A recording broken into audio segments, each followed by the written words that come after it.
Hello everybody! So ito na nga at nire-ready ko na ang aking batuta kasi igagala namin siya. Naboboring na kasi siya dito sa bahay kaya nagaya ang aking mister na igala namin muna ang aming batuta.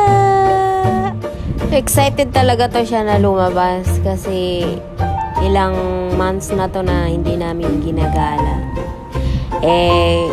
Nung nakaraang araw kasi panay ako sabi sa kanya, Jim, gala tayo, Jim. Kaya palagi siya nakaabang sa may pinto. Diyos meyo, Marimar. Buti na lang na tsimpuhan ngayon at naiwan ng aking mister ang kanyang cellphone. Kaya yun, kukunin namin. So, isasama niya kami kasi naboboring na kami dito sa bahay. So, ayan na nga. Happy na ang aking bebe kasi gagala na kami. 25 years later. Dan makalipas ang maraming taon. Nandito na nga po kami sa BGC ngayon. Ang ganda talaga ng view ng BGC, diba? Sa ganyan ba naman kagaganda ang mga buildings? So, andito na nga kami. Igda-drop na kami ng aking mister. So, ayan na nga. Pumunta lang talaga kami dito para ihian at saka taihan ang BGC ngayon ni GM. So, ayan na nga. May nakasalubong kami na puppy.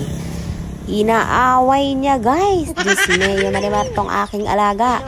Pumunta lang dito para makipag-away. Natatakot tuloy sa kanya yung aso. Kaya yun, tumakbo. Tatakot sa'yo. Yung papi, may... Nanginginang na naman ang aking mata sa mga nakikita ko ang cute na mga fur babies. Dismayo, dapat maggaganyan rin ako kay Lampa kaya. Saka mahal-mahal ba naman ang mga aso na yan? Ang cute-cute to. Sige GM, yan na lang ang ligawan mo para makapag-asawa ka na.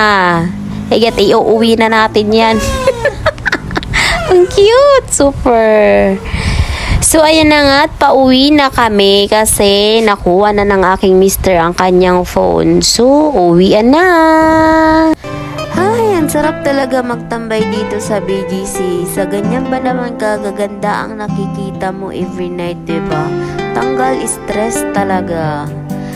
So, hanggang dito na lang ang aking video, guys. Thank you for watching. Bye-bye. And God bless.